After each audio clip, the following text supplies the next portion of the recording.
Assalamualaikum warahmatullahi wabarakatuh. Salam sejahtera, salam sehat untuk kita semua. Yang terhormat Bapak atau Ibu penguji, perkenalkan nama saya Ilham Warhamni. Saya merupakan mahasiswa PBG Guru Tertentu tahap 2 tahun 2025 LPTK Universitas Sriwijaya dengan nomor induk mahasiswa 992561834. Jurusan Pendidikan Sejarah. Saya merupakan tenaga pengajar di SMK Negeri 2 Prabu Muli. Pada hari ini, saya akan melaksanakan praktik uji kinerja di kelas 10, jurusan Teknik Jaringan Komputer dan Telekomunikasi, fase E, dengan judul materi Konsep Berpikir Diakronis dan Sinkronis dalam Sejarah.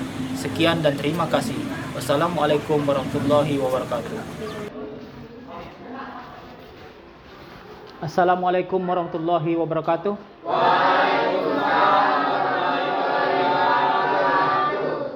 Chandra, tolong maju, kita doa dulu. Baiklah teman-teman, sebelum kita mulai pelajaran pada siang hari ini, alangkah baiknya kita berdoa terlebih dahulu. Berdoa dimulai. Bismillahirrahmanirrahim. Oke, selesai teman-teman. Untuk berikutnya, Bapak minta tolong untuk melatih. Yang maju, kita menyanyikan nyanyi wajib. Kita bela bersama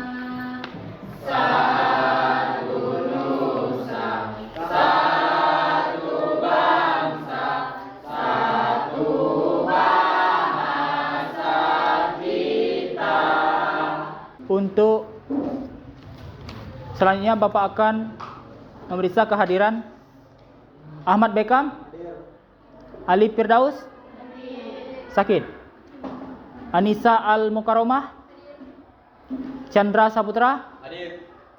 Dapa Agustian. Semoga teman-teman kita yang sakit hari ini bisa kembali bertemu di pelajaran Bapak berikutnya. Amin. Untuk berikutnya Bapak akan memulai pembelajaran hari ini. Hari ini kita membahas tentang berpikir diakronis dan sinkronis dalam sejarah. Apa yang dimaksud dengan diakronis dan sinkronik? Diakronis merupakan peristiwa yang terjadi pada masa lampau yang terjadi di belakangan ini. Bisa jadi, jika kamu sudah memahami kedua peristiwa tersebut, kamu bisa menangkal berita-berita yang palsu atau disebut dengan hoax. Sekarang kan banyak berita yang di media massa itu banyak yang tidak akurat ataupun berita-berita yang tidak sesuai. Itu hoax.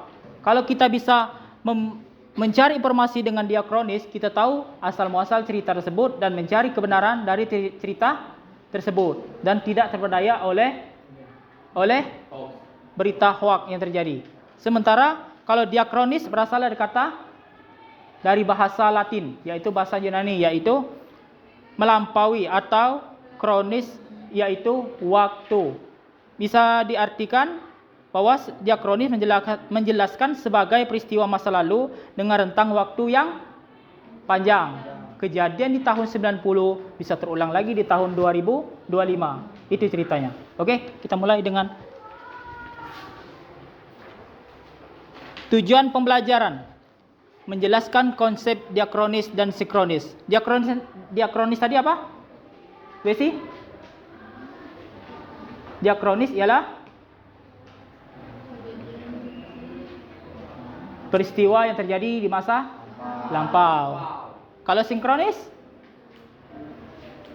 Sinkronis tadi apa?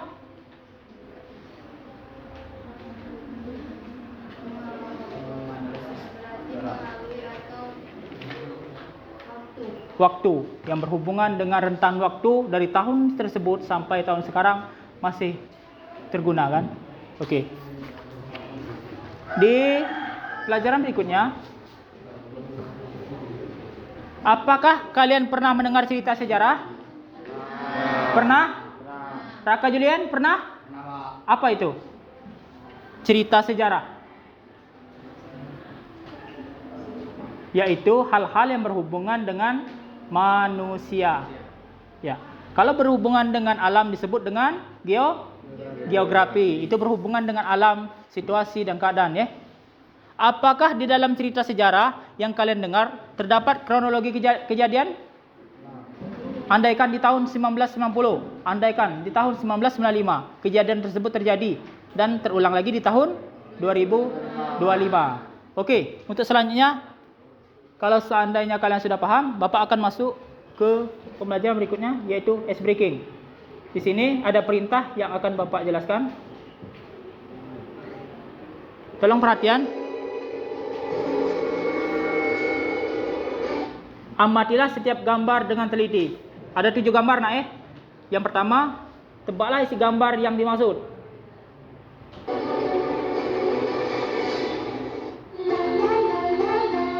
Sudah siap? Raka Julian, apa itu? Tahi lalat, Pak.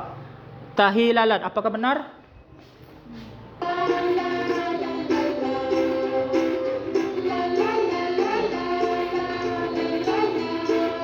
Oke, tepuk tangan untuk Raka Julian. Oke, sebelum kita memulai acara inti, Bapak akan memperlihatkan suatu kejadian peristiwa yang terjadi seperti pembahasan kita itu, yaitu diakronis dan sinkronis. Coba perhatikan kejadian video ini, ya. Jadi kalian bisa mencari informasi yang lebih luas tentang berita informasi tersebut. Paham? Oke.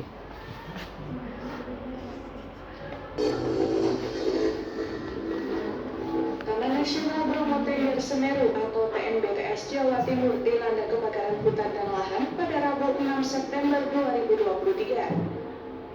Menurut informasi dari akun @Megilawas di media sosial X, kebakaran di area Bukit Teletabis diduga disebabkan karena penggunaan flare oleh pengunjung saat melakukan foto prewedding. Kobaran api masih terlihat menyambar hingga malam hari. Lalu, bagaimana nasib dari wisata Bromo Tengger Semeru usai terjadi kebakaran di Bukit Teletabis? Video tersebut memperlihatkan kejadian apa? Itu Sulis, mana Sulis? Kejadian tersebut memperlihatkan kejadian apa? Yang terjadi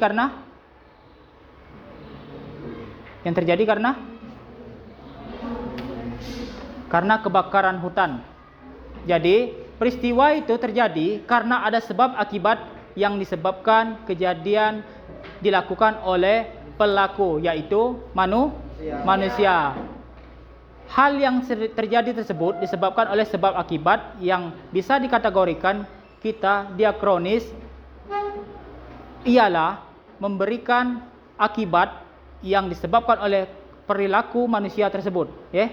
Terjadi apabila, Bapak kasih contoh, seandainya Raka Julian, dia membuat sumur, pasti dia ingin melubangi tanah terlebih dahulu, menentukan tempatnya, baru dia menggali tanah, terus membuat suatu lubang, baru lagi berapa meter ke depan, 5 meter, 10 meter, baru mendapatkan air, baru dikategorikan sebagai sumur.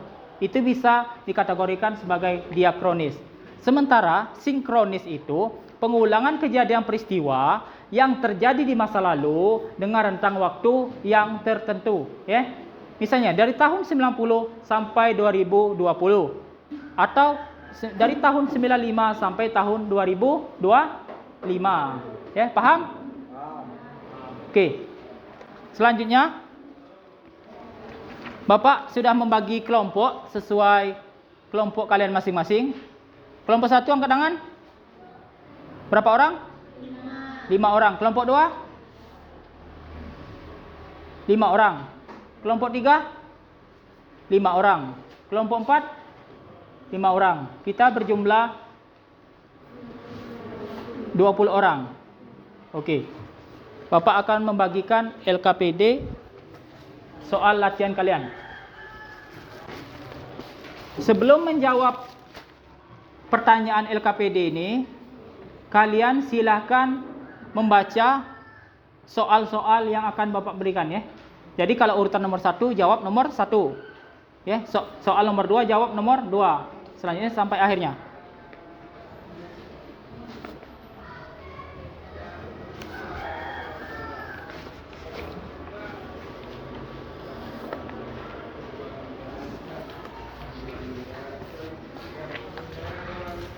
Ada 3 pertanyaan sesuai kelompok kalian. Bisa diperhatikan.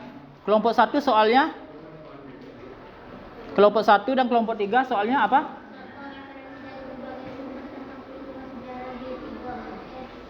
PKI. Tentang G30S PKI. Soal nomor 1 dan nomor 3 tentang peristiwa G30 September PKI. Soal untuk kelompok nomor 2 dan 4, Peristiwa sejarah reformasi Indonesia tahun 1998. terjadinya peristiwa reformasi tahun 1998 ya. Jadi setiap kelompok menjawab satu jawaban dengan hasil diskusi kalian. Silakan kalian berembuk pembelajaran tersebut jawaban itu.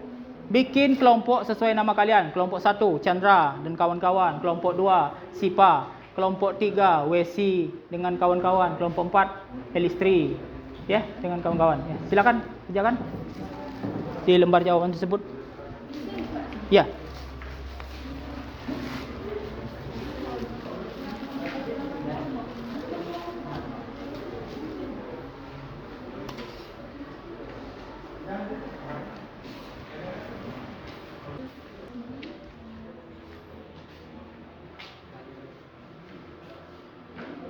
Ini catat nama-namanya 5 orang siswa.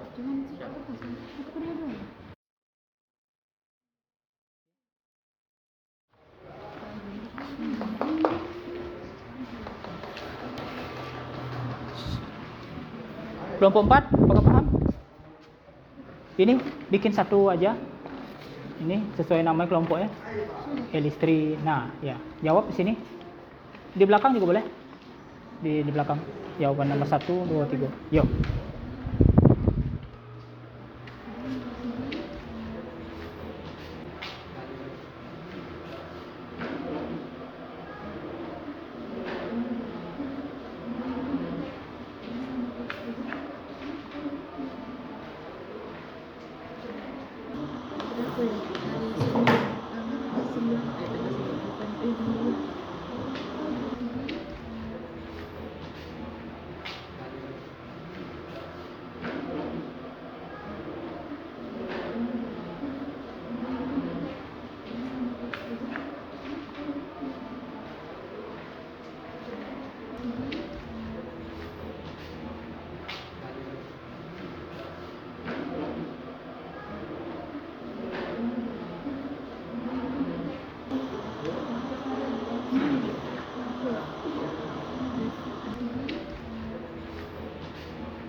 Oke. Untuk presentasi awal. Assalamualaikum warahmatullahi wabarakatuh. Waalaikumsalam warahmatullahi wabarakatuh. Ini kami dari kelompok 2 ingin mempresentasikan tentang peristiwa sejarah reformasi Indonesia pada tahun 1998 yang akan dibacakan oleh saudari Pri. Di sini saya akan menjelaskan tentang reformasi Indonesia pada tahun 1998. Reformasi 1998 adalah salah satu peristiwa paling penting dalam sejarah Indonesia, menandai berakhirnya era Orde Baru di bawah kepemimpinan Soeharto yang telah berkuasa selama 32 tahun. Peristiwa ini merupakan puncak dari akumulasi kekecewaan, ketimpangan, dan kesenjangan sosial ekonomi yang telah lama berlangsung di Indonesia. Oke. Itu jawaban untuk kelompok 2. Kelompok 4 ada pertanyaan? Silakan bertanya, Anissa. Bagaimana peran mahasiswa dan masyarakat dalam menuntut reformasi pada tahun 1998? Berikan contoh aksi yang mereka lakukan. Bagaimana peran masyarakat? Bagaimana peran mahasiswa? Oke. Baiklah, di sini saya akan menjawab soal dari Anissa. Mahasiswa dan masyarakat berperan aktif dalam menuntut reformasi pada tahun 1998 dengan melakukan demonstrasi, protes, dan mogok.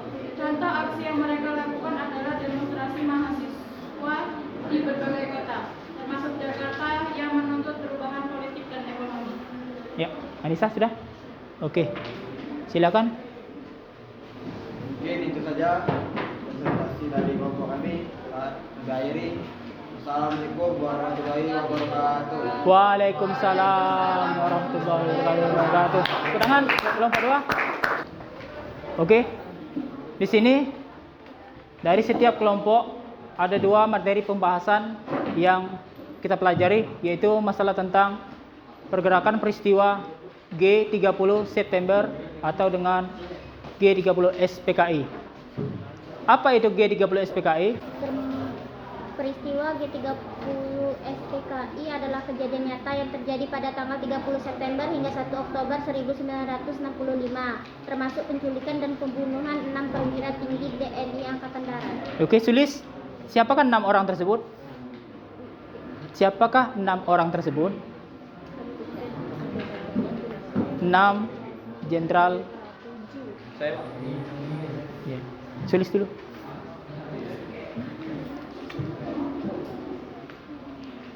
Oke, Chandra. Ya, yang pertama ada Legend Ahmad Yani, yang kedua ada Maijen MT Haryono, Yo. yang ketiga ada Legend R Suprapto atau Suprapto dalam beberapa ejaan. Yo. Yang keempat ada Maijen Siswondo Parman, yang kelima ada Maijen DI Panjaitan, dan yang terakhir itu ada Brigjen Sutoyo Siswo Miharjo. Oke, terima kasih.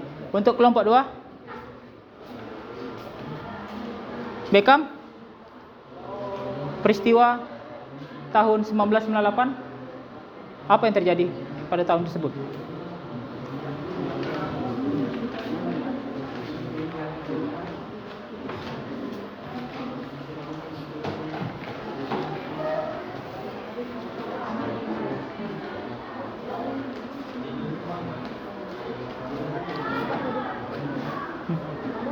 Peristiwa tahun 1998. Masa reformasi Indonesia. Ya, apa? Coba jelaskan. Reformasi 1998 adalah salah satu peristiwa paling penting dalam sejarah Indonesia Karena karena krisis moneter Asia berdampak besar pada ekonomi Indonesia. Oke, terima kasih. Jadi peristiwa tersebut, penculikan 6 jenderal dan 1 perwira terjadi pada tanggal 30 September 1965 sampai 1 Oktober 1965. Kejadian tersebut tidak dilakukan serta-merta satu malam. Jadi dimulai dengan 30 September 1965, 31 September 1965 sampai 1 Oktober. Ya, jadi terjadi itu berselang waktu 3 malam. 30, 31 dan tanggal 1. Itu terjadi karena Partai Komunis Indonesia menyebabkan banyak faktor. Salah satunya karena Presiden Soekarno lagi sakit.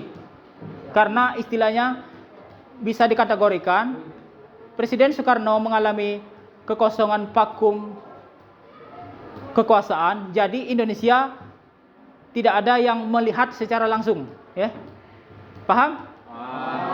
Jadi kejadian ini PKI, Partai Komunis Indonesia, dilatar belakangi oleh Partai Komunis Indonesia, yaitu yang bernama Untung Letnan Jenderal Untung Suprapto.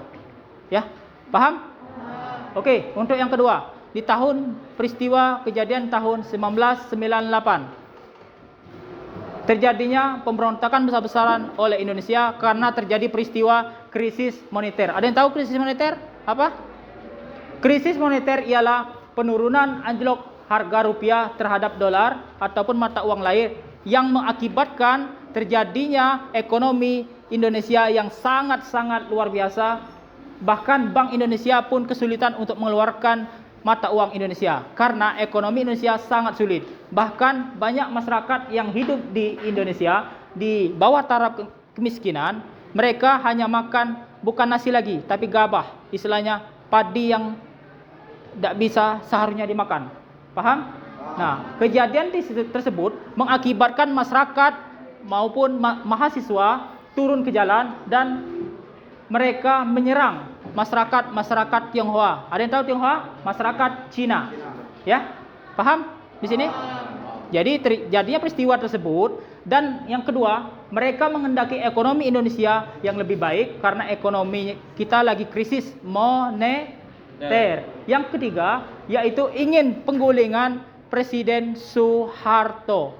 Karena dari pembahasan kelompok 2 dan kelompok 4, Presiden Soeharto telah menjabat selama berapa tahun? 32 tahun. Bisa dikategorikan presiden yang luar biasa atau presiden yang super power, ya.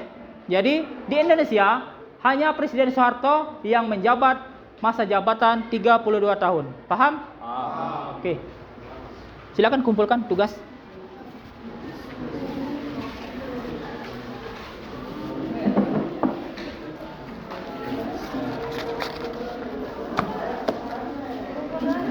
Ya.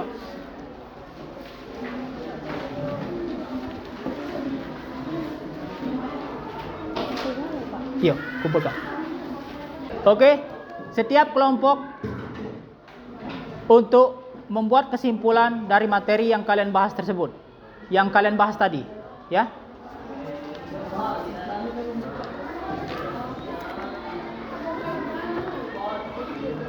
Untuk kelompok 1 sudah disiapkan pematerinya?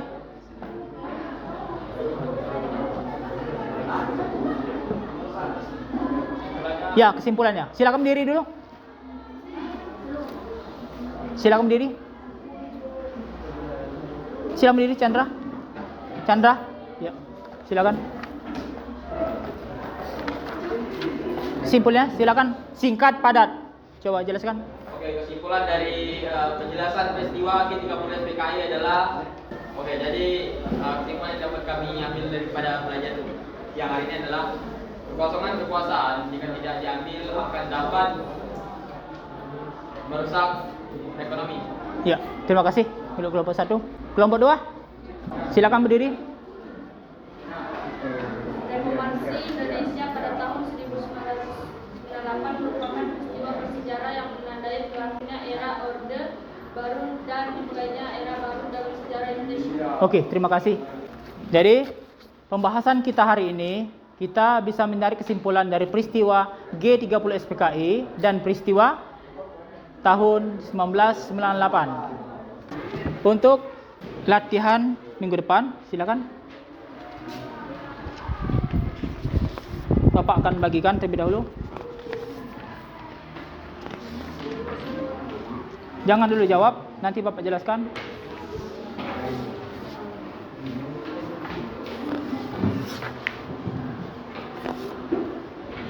Tunggu ya, nanti Bapak jelaskan caranya. Oke, perhatikan lembar jawaban yang Bapak berikan.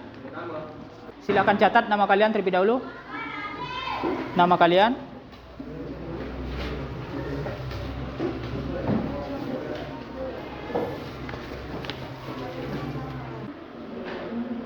Sudah catat namanya? Jadi nomor 1, dalam konsep ilmu sejarah, berpikir sejarah harus bersifat, pilih salah satu. Coret conteng salah satu. Nomor 2, mempelajari peristiwa sejarah dengan segala aspeknya pada masa dan waktu tertentu dengan lebih mendalam merupakan pemahaman ilmu sejarah yang bersifat, ya, pilih salah satu dan conteng. Nomor 3, diakronis pada ilmu sejarah memiliki makna bahwa A, B, C, D atau E. Pilih salah satu. Nomor 4, konsep diakronik dalam peristiwa sejarah sangat penting karena menentukan, ingat, pertanyaannya nomor 4 di tengah-tengah ya, menentukan peristiwa sejarah terjadi. Dan nomor 5, konsep sejarah yang menitik beratkan gejala-gejala meluas dari peristiwa tapi dengan waktu yang terbatas, ya. Silakan jawab secara teliti.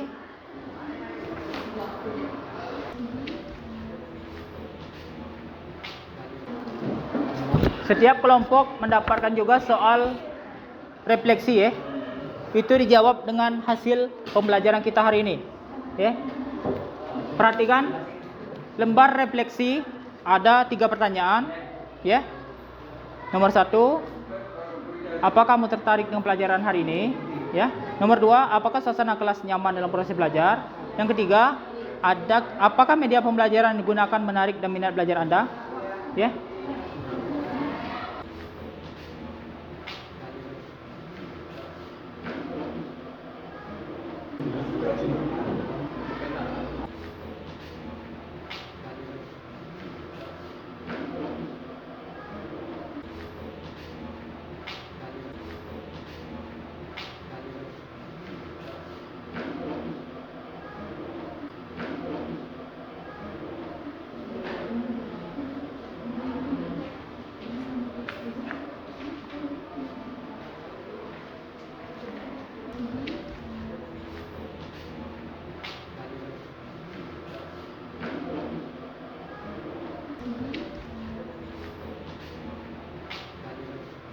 Refleksi sudah Bapak bagikan juga?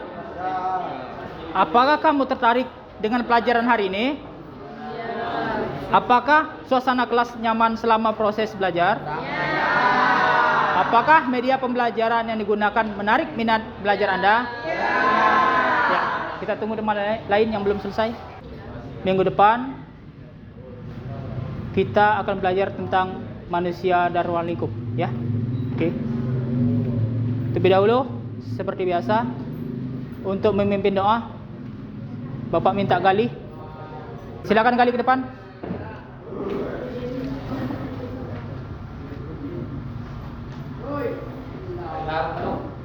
Untuk belajar kita pada hari ini, mari kita sama-sama berdoa untuk akhirnya. Berdoa, mulai. Bismillahirrahmanirrahim.